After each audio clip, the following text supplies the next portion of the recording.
Hey, Mikey. Hey, welcome back to the show where me and Jake are going to master debate each other. We are, yeah. And Bob's going to help. The voice from above is going to drop topics on me and Mike here today, and we have no idea what it's going to be. And we're going to see if we can solve all the world's problems. So stick on with us.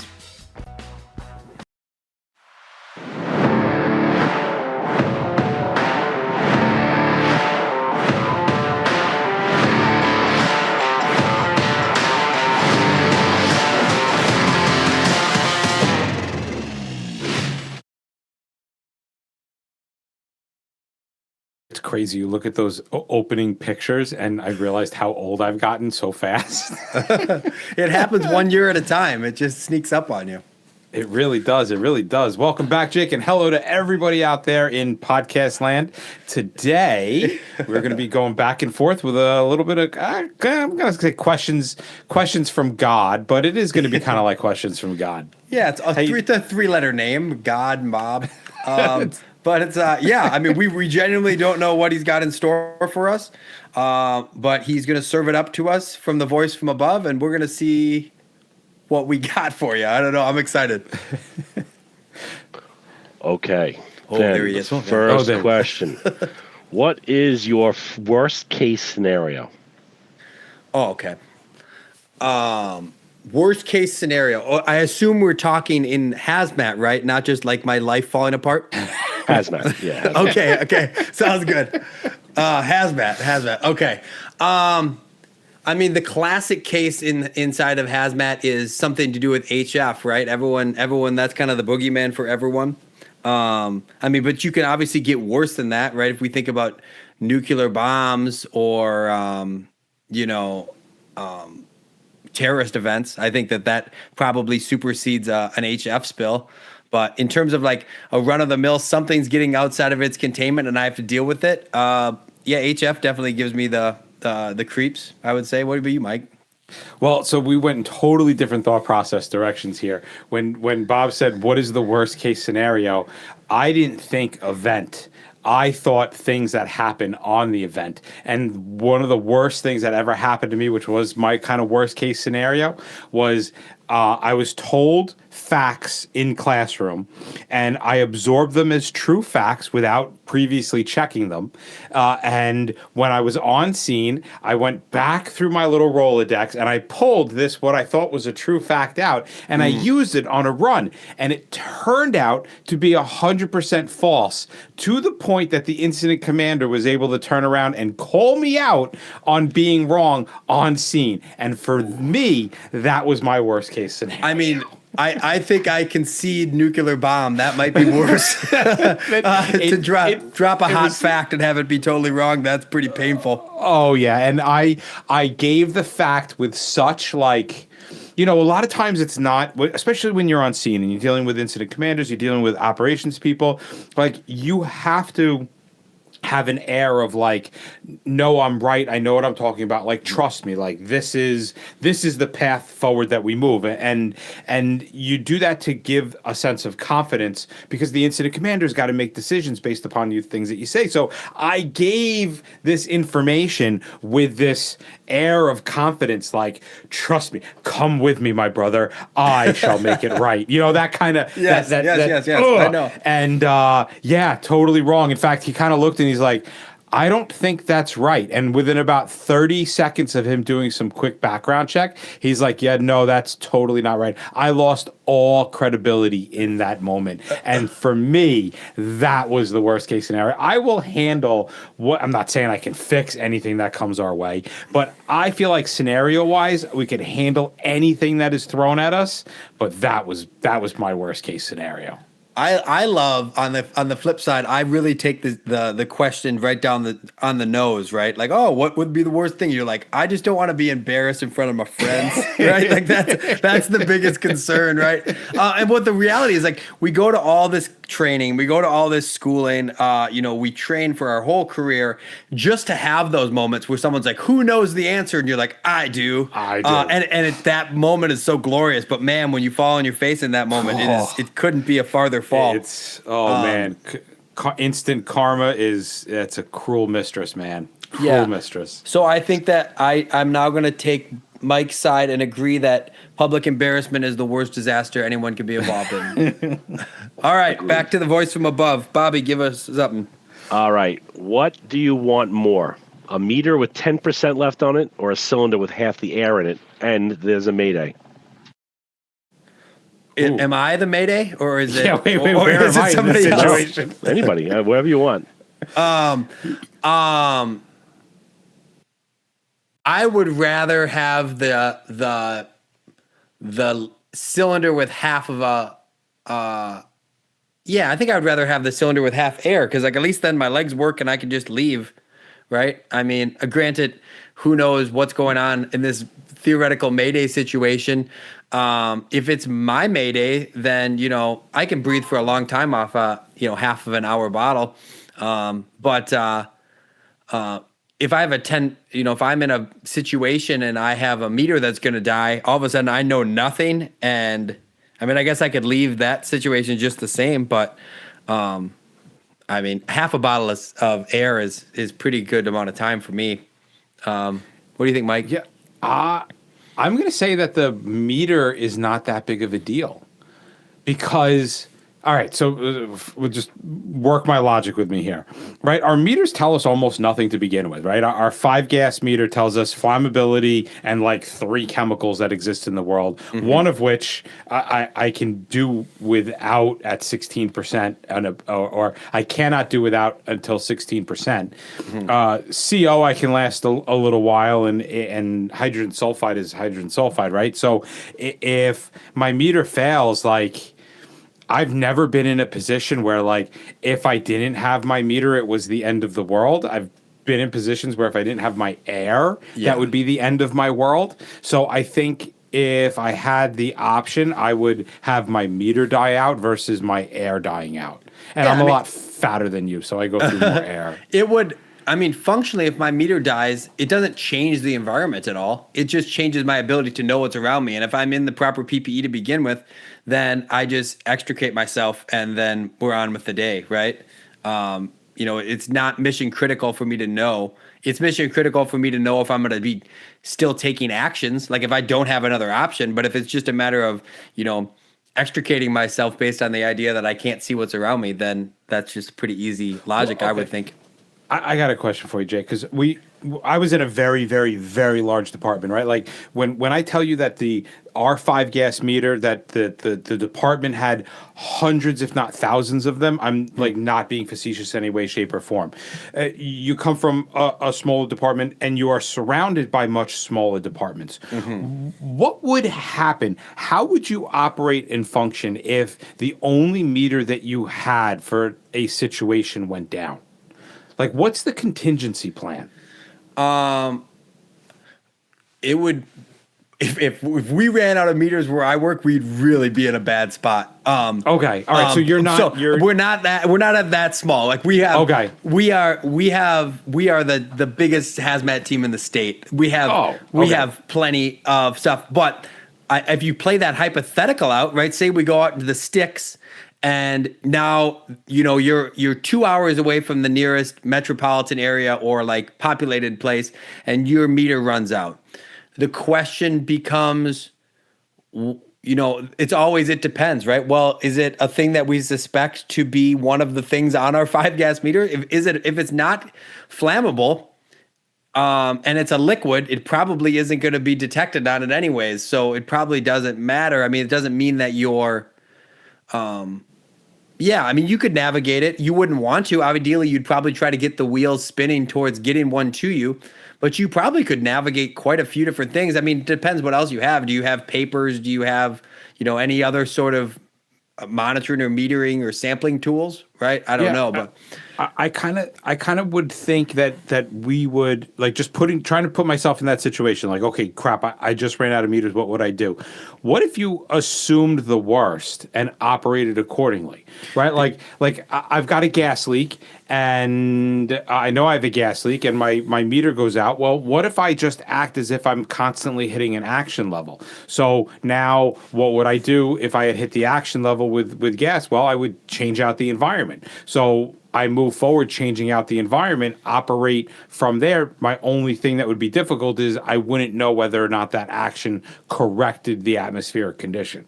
Yeah, and I think that the only real turning point in that would be, have we identified whether or not we're dealing with a flammable or not, because that's going to dictate what PPE you're in. And obviously you can change your environment, right? We can go to doing some sort of ventilation.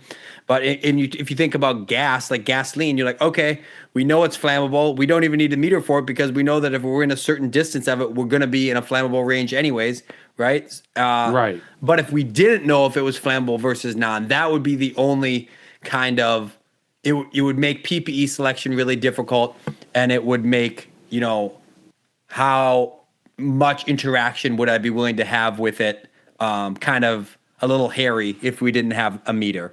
But if we can eliminate that, then we're pretty much, if we say like we started out with a meter and the meter died, once we know what category of PPE we're in, then we're probably pretty relatively okay to go, right?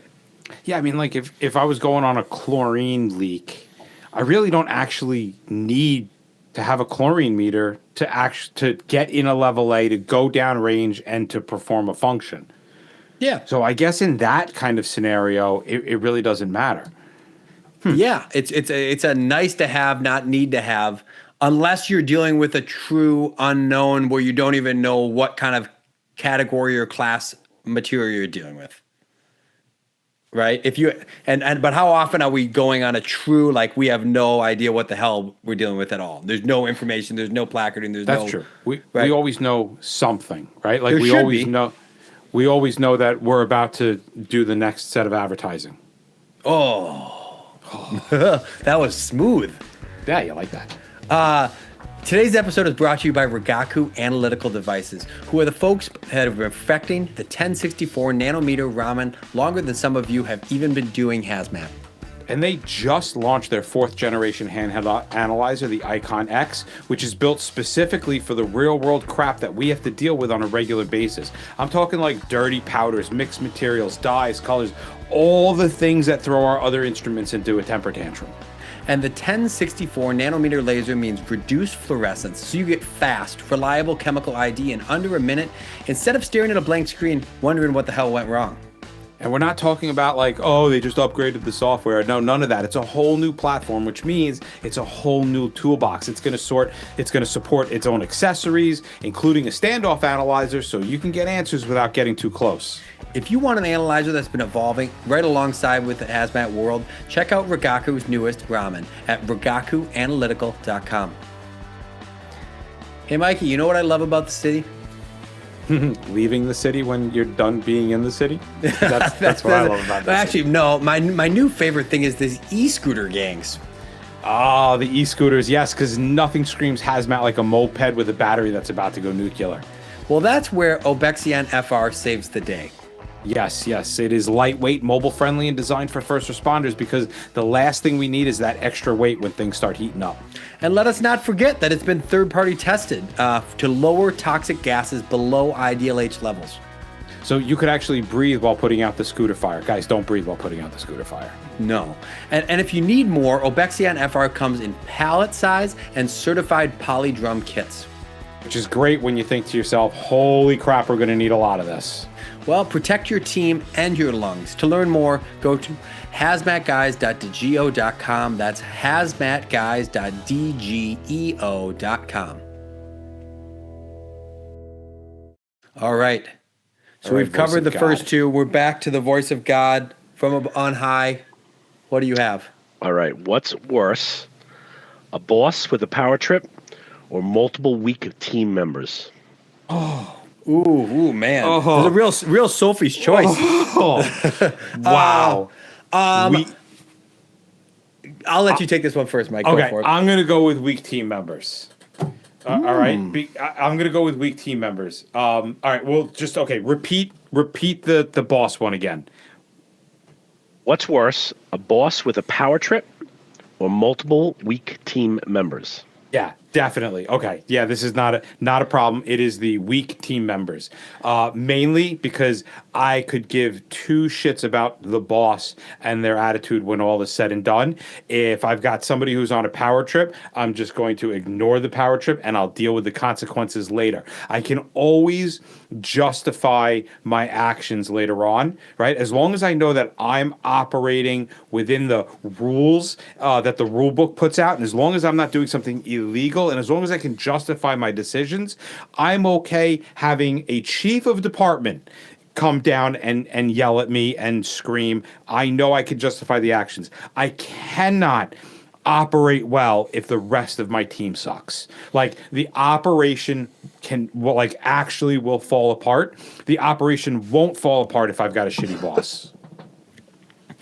Okay, so I was going to take the counterpoint to this, and now you've made a pretty decent case. So I don't know how I feel now. It's I'm okay. Go conflicted. forward. No, I feel like a lot of the times you can baby along a bad crew, and you can help people help themselves by giving them tasks that are within their scope of understanding and things like that. But if you have a boss that wants to micromanage things, even despite a knowledge gap, or they want to enforce their will upon a situation despite maybe not having the ability to actually know what to do, it doesn't matter if you have the greatest crew on earth.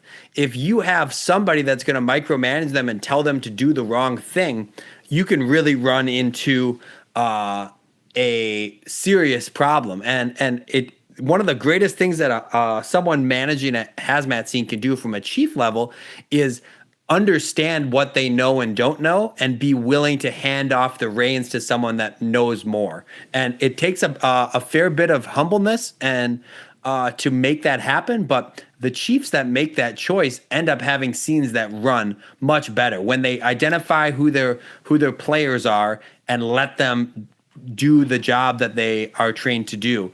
But it can be a problem to have people on your team that are weak, and obviously there's a spectrum. Like, are they totally worthless, can't do anything, or are they only good inside of certain lanes, or they need a little bit of babysitting? I've just seen it in my life where if you have someone that wants to micromanage but is equally incompetent, you can have some serious problems in that context.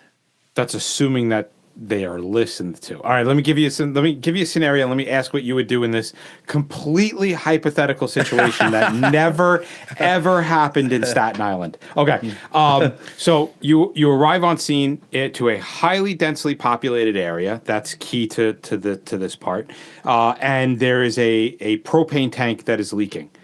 Your hazmat chief says, okay, we're not going to burn it off. I just want you to open the container and let it bleed out.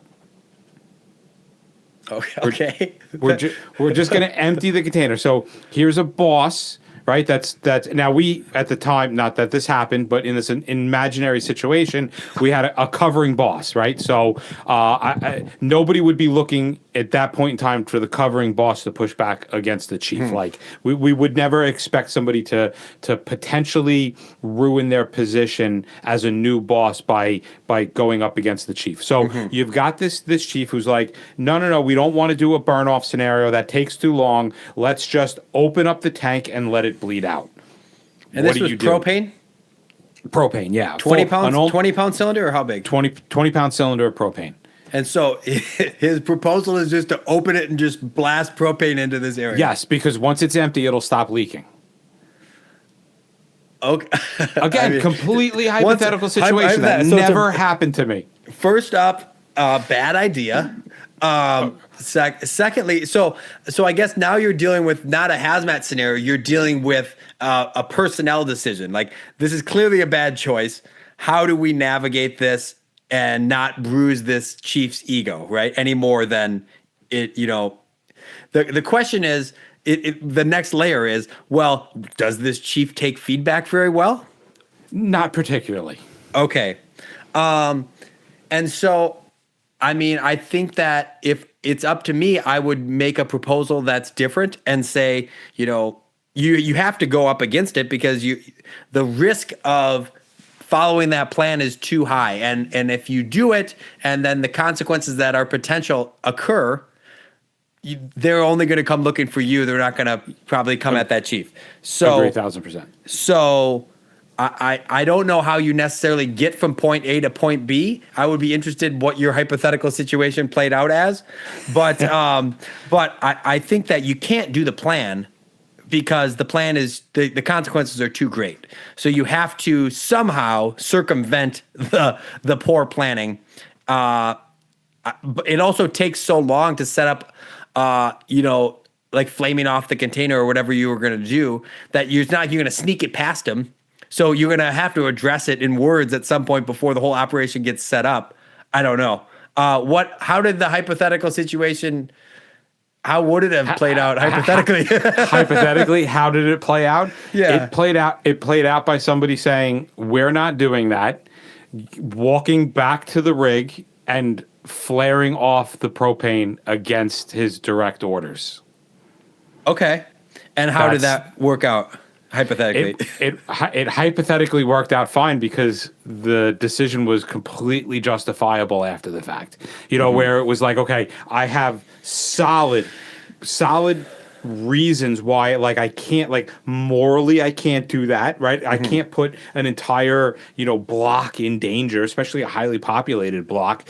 I can't violate EPA standards. I can't go against OSHA. Like, we had all of these reasons, and all of these reasons were addressed, and ultimately it boiled down to that it was essentially what amounted to be a completely unjustifiable and actually against the law order that was ordered. So we were covered in not following through with that. But it's, for me, it's what popped into my head when this question went off is, here you have a leader who is micromanaging, doesn't know what they're doing, telling you to do something, insisting on you doing it your way. And for us, it was just, we're going to do it the right way and we'll suffer the consequences afterwards. I think I've heard you guys say before, I think either you or Bobby saying that, one of the greatest things about hazmat is that whoever knows the rules is actually in charge.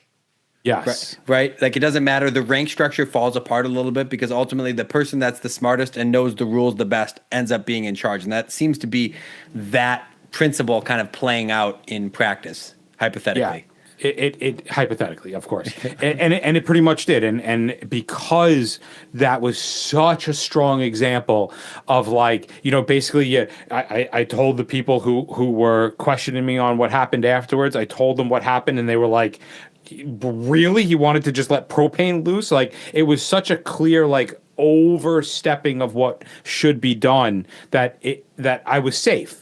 But given other circumstances, I opted to just follow the direction and the orders because I didn't necessarily feel like I had enough, that it was so profoundly ridiculous or bad that I would have the backing of my, actual company officers. So I ended up electing to just follow the orders to the and do it as safe as possible. Yeah, well, that's the thing. When it becomes a preference, then you have to follow the orders and you have to bite your tongue a little bit. When it's a safety issue or a regulatory issue or something like that, then you kind of can, not listen to a bad order, I think, and be justified in it. Had I had incompetent team members with me at the time, that potentially could have made things a whole lot worse. So I was very grateful for the team that I had with me that day, because we pretty much set up a flaring operation within moments so quickly that there wasn't time for that chief to push back against what we were doing. Interesting. All right, let's do one more. Bobby, you got one more for us? Got one more, and I think this is kind of an easy one, but I'm curious to see what you think. Unknown substance, symptomatic victim, EMS wants to treat based upon signs and symptoms, but you want to hold until you identify the chemical. Ooh, can you define treat a little bit more? Like, are they doing nothing? Or No, are they going to push drugs? Pharmacy, like medical medicine. Okay. They want to have definitive care based upon symptomology without knowing their identity. Do you hold their treatment until you identify, or do you let them start rolling? I think that my first question would be, are we talking life-threatening symptomology, or are we talking discomfort? Let's say towards the life-threatening side. Okay. Is the process reversible? Like, so for example, if I gave Narcan is kind of like that's not a big deal. If they're wrong, no. It's not reversible. Non-reversible. Okay. Amputation. If they commit to a branch, a scheme, they're committing. Okay. How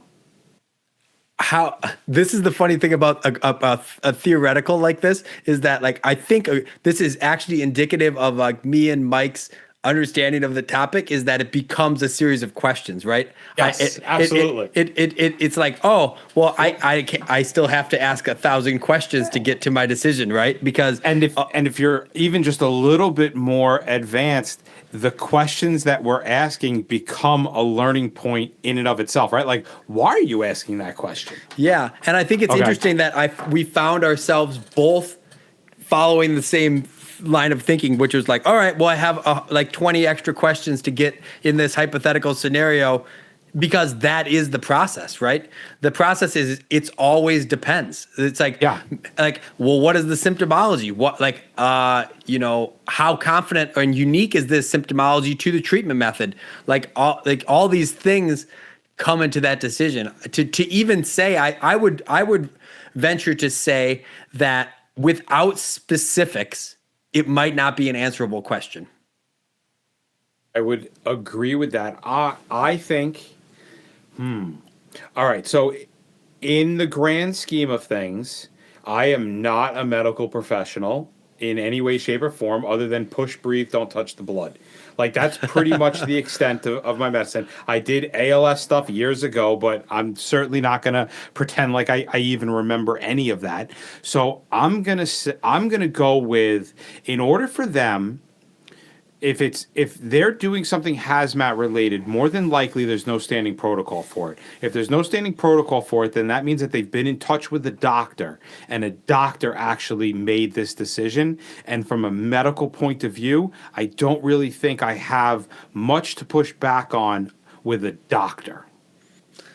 I would say I would agree with Mike, but I would say the only reason I would potentially intervene in that is if there was a hazmat logic that I could use to do it. Like, go apart from any medical knowledge I might have and say, based on the treatment you're going to use, is there hazmat rules that you might be breaking? Say, like, oh, we want to spritz this, like, water on this, acid exposure. Like, oh, I know that's going to be bad from a hazmat perspective, so don't do that, right?